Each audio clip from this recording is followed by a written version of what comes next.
Et bonjour à tous, je vous retrouve donc pour notre nouvelle vidéo de la semaine et aujourd'hui on va fêter les 1 an de notre chaîne. Alors tout d'abord je vous dis merci du fond du cœur, merci pour votre soutien, pour vos messages au quotidien, vos petits commentaires, vos mails, vos SMS. Merci pour vos retours car c'est vous qui me donnez la force de continuer et surtout l'envie, la motivation. Donc j'essaye au maximum de répondre à vos attentes. N'hésitez pas en individuel, je réponds toujours également. Aujourd'hui, donc pour fêter les 1 an de la chaîne et bientôt 3000 abonnés, je vous dis 1000 merci parce que 3000 abonnés, jamais je n'y aurais pensé. Donc je vous dis un immense, énorme merci du fond du cœur. Continuez comme ça, vous êtes géniaux. Et surtout, continuez à parler de moi, partagez ma chaîne, likez et on ne cessera de grandir. Donc pour fêter ces 1 an, forcément, qui dit anniversaire dit gâteau d'anniversaire. Et donc moi, j'ai choisi de vous créer une recette sur mesure. Donc il n'y a pas de recette qui existe sur Cookidoo ni sur Cookomix. Ça sera ma recette perso. Bien entendu, vous la trouverez dans la description de la recette sur la chaîne YouTube, ne vous inquiétez pas. Et donc, qu'est-ce que je vous propose? Alors, je vous montre un petit indice pour voir. Je vais utiliser le dernier né de la gamme des produits Vorwerk, le plat à fond amovible.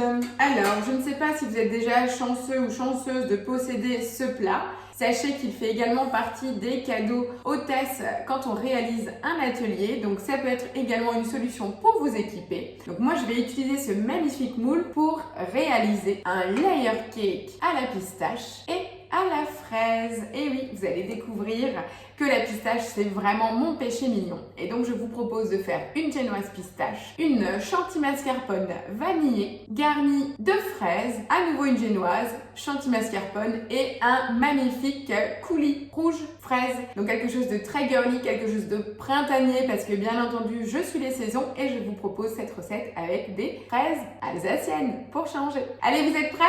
C'est parti en cuisine. Donc on va commencer la recette avec la génoise pistache. Donc pour faire une génoise à la pistache, c'est la même chose que génoise classique. Donc on commence par intégrer le fouet dans son bol. Donc on le positionne et on fait un quart de tour, je vous le rappelle. Je vais ajouter 4 œufs entiers. Je vais également rajouter 100 g de sucre. Et donc la génoise à la pistache, forcément de la pâte de pistache. Donc je vais y mettre une bonne cuillère à café, vous pouvez être généreux.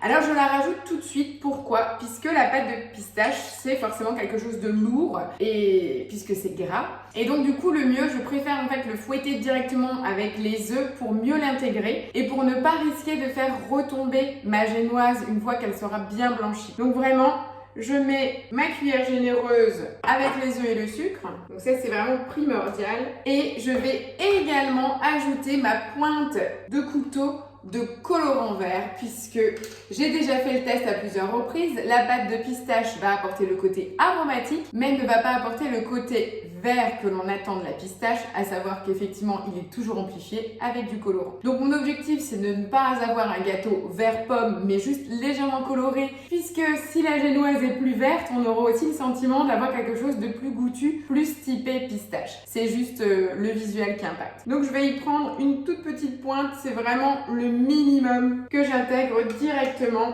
avec mes œufs et la pâte de pistache. C'est pas la peine d'en mettre plus. Je ne veux pas faire un rainbow cake avec des couleurs vraiment hyper flashy, je veux rester sur quelque chose de naturel et qui donne envie. Voilà, donc maintenant que j'ai mis mon sucre, mes œufs, ma pâte de pistache et la pointe de colorant en poudre vert, donc le colorant c'est un colorant alimentaire, c'est le même que j'ai pour les macarons et qui vient toujours de ma boutique préférée, Cup Store à Colmar, qui est la coopérative des boulangers où Nadia et Agathe seront très heureuses de vous accueillir. Voilà, une fois qu'on a mis l'ensemble des ingrédients dans le bol, vous allez pouvoir programmer 6 minutes à 37 degrés, vitesse 4. Voilà, les 6 premières minutes de fouettage donc de la base de génoise avec les œufs, le sucre viennent de se finir. Sur cette partie-là, on a également chauffé le tout à 37 degrés et maintenant on repart à nouveau pour 6 minutes à la vitesse 4, sauf sans le temps de chauffe pour continuer à fouetter le tout. Donc 6 minutes vitesse 4, une deuxième fois. Et voilà la deuxième session donc de 6 minutes à la vitesse 4 vient de se finir. Donc là j'ai une base de génoise extrêmement mousseuse. Vous voyez cette petite coloration verte. Voilà, juste un petit truc punchy, un truc printanier, sympa. Voilà, je cherchais pas plus. Donc maintenant qu'on a notre mélange bien mousseux, je vais rajouter donc à ce mélange 100 g de farine, un sachet de levure chimique et une pointe de sel. Donc moi par précaution, je la tamise.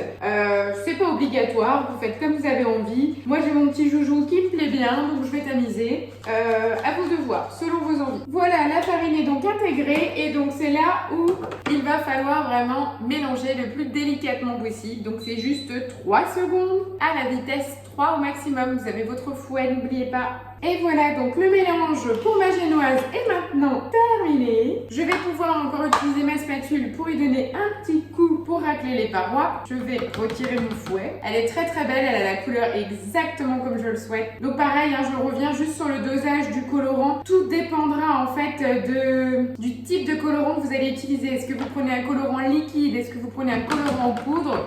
Je dirais en fait que c'est vous qui savez quel est le dosage adéquat et idéal.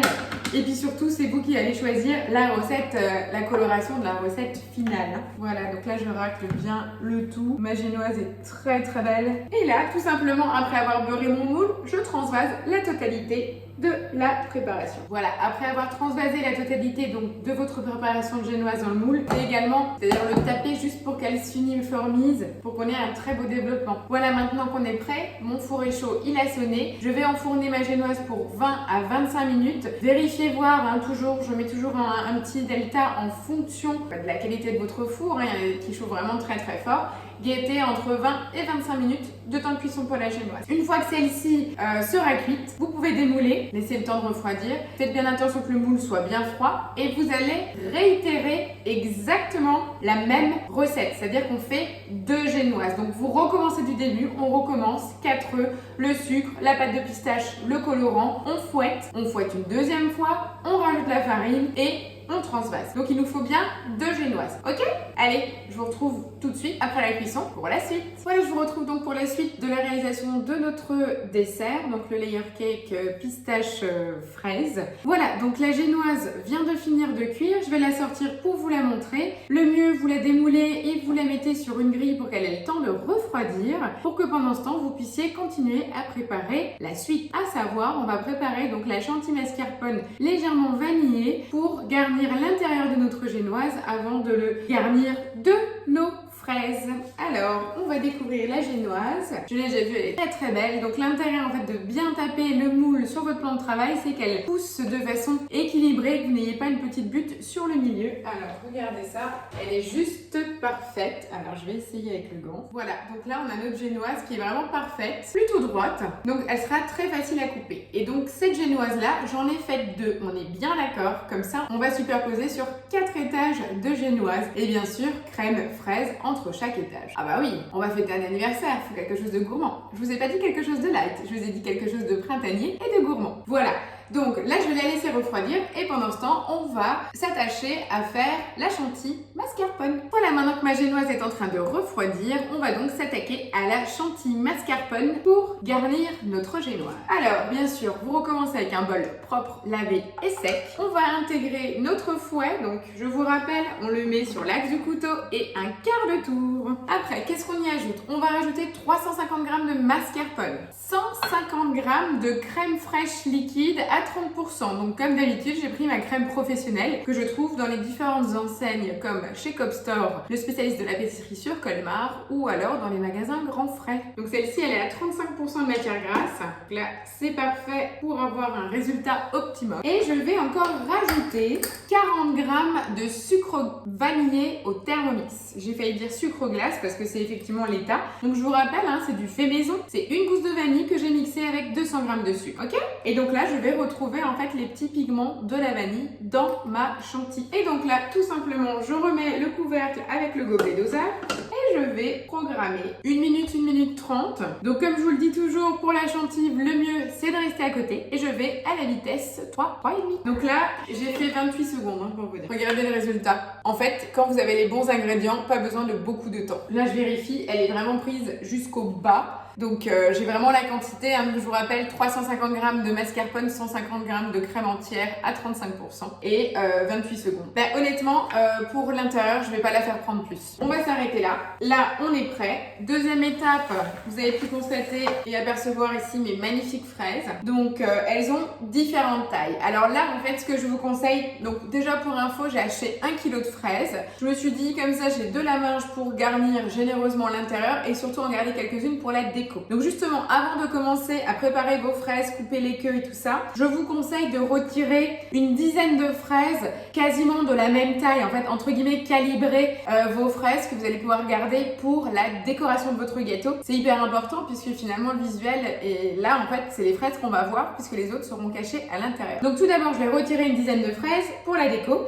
Après, je vais retirer les queues et je vous retrouve pour le montage parce que entre temps, ma génoise aura refroidi. Enfin, mes génoises. Et je vais les couper devant vous. On est bien d'accord. Et voilà, la génoise a donc maintenant refroidi. On va passer à la partie beaucoup moins drôle. Non, je plaisante. On va juste maintenant la découper. Donc effectivement, ça c'est le côté où on peut se mettre un peu la pression puisque on va essayer de rester le plus droit possible. Et je n'ai pas le fabuleux moule qui nous permet en fait de passer le couteau à travers des stries prédécoupées pour avoir la hauteur. Voilà, je ne fais pas de gâteau aussi souvent pour nécessiter ce moule. Sachez qu'il existe différentes choses, sinon on prend juste son temps. On essaye de prendre un couteau qui a une lame qui dépasse bien en fait la largeur de notre gâteau, tout simplement. Ça va nous permettre de passer en un seul coup en fait sur la totalité du gâteau. Et puis, on y va tranquille. Voilà, donc moi sur l'épaisseur de ma génoise, je serais bien tentée de le couper en 3, mais pour jouer la sécurité, coupez-le en 2. Soyez juste généreux sur la garniture entre les couches et ça ira très très bien. Allez, c'est parti.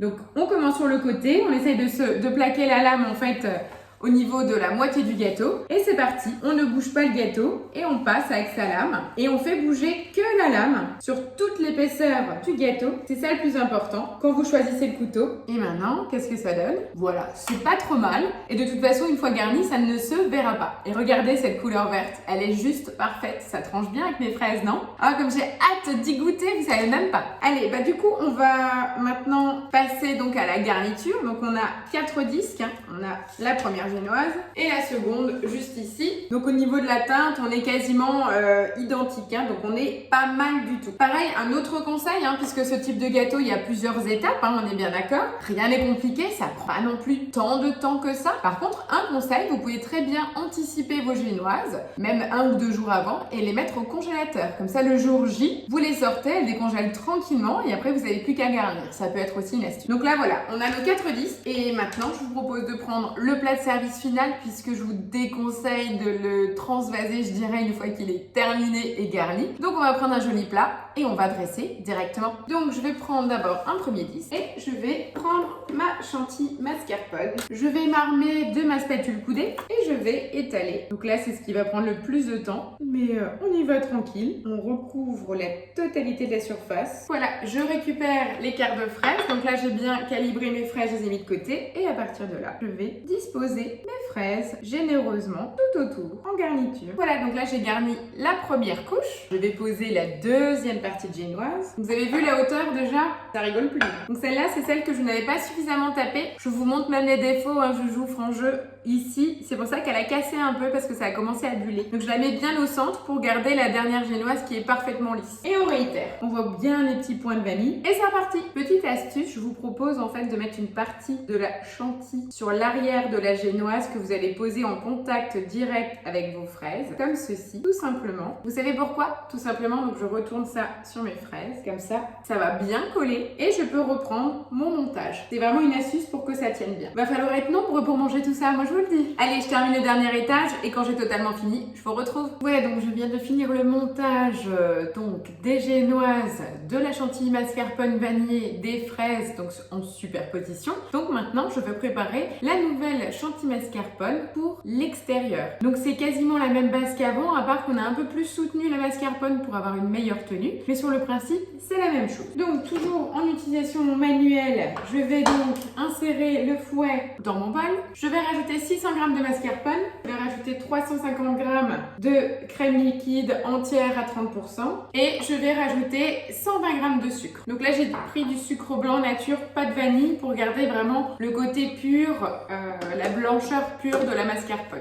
Allez, jusque-là, c'est tout bon, rien de compliqué. Et on va nous reprogrammer déjà 1 minute 30 pour voir. Vous voyez bien que ça va très très vite selon les ingrédients. Et on va aller à la vitesse 3, 3,5. Et voilà donc ma chantilly. J'ai vraiment arrêté assez tôt, en fait, dès qu'elle a pris, entre guillemets, pour avoir quelque chose de bien lisse et d'éviter le côté granuleux. Il faut faire attention, ça peut vite virer. Voilà. Et donc du coup, je vais commencer par garnir sur le dessus et bien sûr sur les côtés. Donc armez-vous de votre spatule coudée et beaucoup de patience parce que c'est ce qui va vraiment finir votre dessert. Donc je l'ai sorti du frigo, regardez, il va falloir être nombreux parce que là, comment vous dire, on en a pour une semaine. En même temps, un gâteau, normalement, un gâteau d'anniversaire se fête entre amis. C'est vrai que ces derniers temps, ça n'a pas été le cas. Je vous assure, j'ai hâte d'être lundi, de pouvoir revenir dans vos cuisines et qu'enfin nous soyons délivrés. Voilà, n'oubliez pas qu'avec justement la chantilly, vous allez pouvoir combler et lisser au maximum le dessus de votre gâteau. En cas d'imperfection ou de différence de hauteur à cause des épaisseurs de fraises, n'hésitez pas. Faut juste prendre son temps. Voilà, donc après un bon quart d'heure de patience, j'ai donc réussi à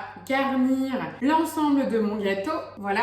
Il est juste énorme. Je crois que j'ai jamais fait un gâteau aussi gros de ma vie. Alors je vais le mettre de côté puisqu'il me reste de la chantilly mascarpone. Donc je vais vous remontrer l'astuce de la poche à douille. Pour celles qui viennent d'arriver et ne connaissent pas, vous avez des poches à douille jetables. J'intègre ma douille et je tourne et j'enfonce en fait un bout de ma douille dans un bout de ma poche, dans ma douille. Je replie et là je vais prendre mon panier de légumes. Donc j'ai gardé exprès un panier TM5, ouvrir et recouvrir en fait l'ensemble de mon panier avec ma poche. Voilà, et comme ça nous permet de transvaser le reste de matière de chantilly mascarpone dans la poche que je vais utiliser en déco. Mais attention, c'est pas encore fini, donc je transvase ça et après on va faire le petit coulis rouge qui va avoir le sentiment de couler sur l'ensemble de nos gâteaux. Je vais remettre ma chantilly mascarpone et décorer avec mes fraises entières et ça sera terminé. Bien sûr, il faudra être encore patient, je vais devoir le poser un petit peu au frigo pour une bonne prise avant de le trancher et de le déguster. Et donc là, ma poche est prête pour garnir. Donc je vais maintenir le tout dans mon petit panier au frigo. Donc nous voilà prêts pour la toute dernière étape de déco de notre gâteau. On va donc réaliser le coulis pour la décoration. Donc pour cela, il nous faudra 60 g de chocolat blanc. Je vais également intégrer 100 g de crème fraîche, toujours à 30%. Je vais faire fondre 2 minutes à 50 degrés, vitesse 2. On va rajouter directement la poudre colorante, que moi je voudrais un glaçage rouge. Alors je vais y mettre une belle pointe de pigment directement dans la base de la ganache. Voilà, donc à la fin des 2 minutes, je vais ajouter la feuille de gélatine essorée. Je remets le couvercle et je vais mélanger 10-12 secondes à la vitesse 4. Regardez-moi ce résultat, si c'est pas beau. Magnifique la couleur, on dirait trop du colis de fraises. Donc là maintenant, on est encore sur une base un peu tiède, donc je vais racler le tout dans un petit bol et je vais tout simplement le maintenir au frigo pendant une dizaine de minutes juste pour que ça retombe en température et pour surtout ne pas le verser en fait trop chaud puisqu'on a quand même fait fondre le chocolat à 50 degrés. On est à 37 encore, le Thermomix nous l'indique, donc ça pensez-y si vous voulez vérifier. On est à 37, donc je vais le mettre 10 minutes au frigo. On va rebaisser en température et je vais pouvoir verser sur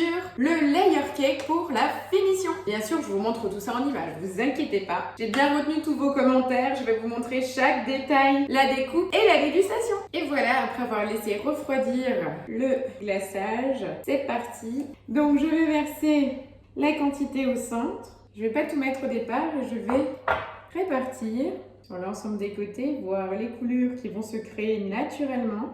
Il faut faire super attention à la prise au frigo. Voilà, donc après avoir réparti le glaçage de façon, on va dire, équitable et assez jolie.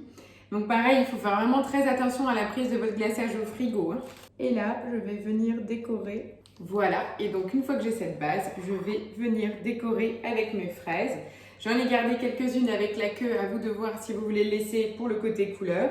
On peut le mettre ainsi. Je vais garder une petite centrale. C'est vraiment une question de goût, je dirais. Vous pouvez couper les fraises restantes en deux et les plaquer 1 sur 2 ou à chacune des pointes de chantilly en fonction de ce qui vous reste pour vraiment le rendre le plus gourmand du monde. Je vous disais, c'est un an, ça rigole pas. Là, je crois qu'on a fait le tour. Je vous présente donc mon premier layer cake fraise. Et j'ai hâte de le découper pour vous le présenter à l'intérieur avec la génoise à la pistache. Bon, je vais vous faire un gros plan du gâteau. Bien sûr, je vais le mettre au frigo. Bien sûr, je vais le couper et le déguster devant vous. À tout de suite.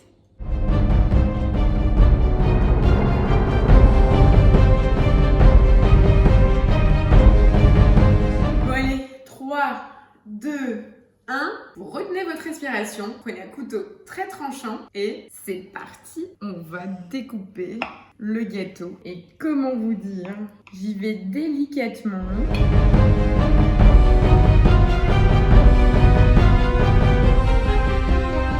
Et bon, en avant-première, après avoir découpé ma petite tranche, soyons sincères, je vais donc déguster face à vous ma création.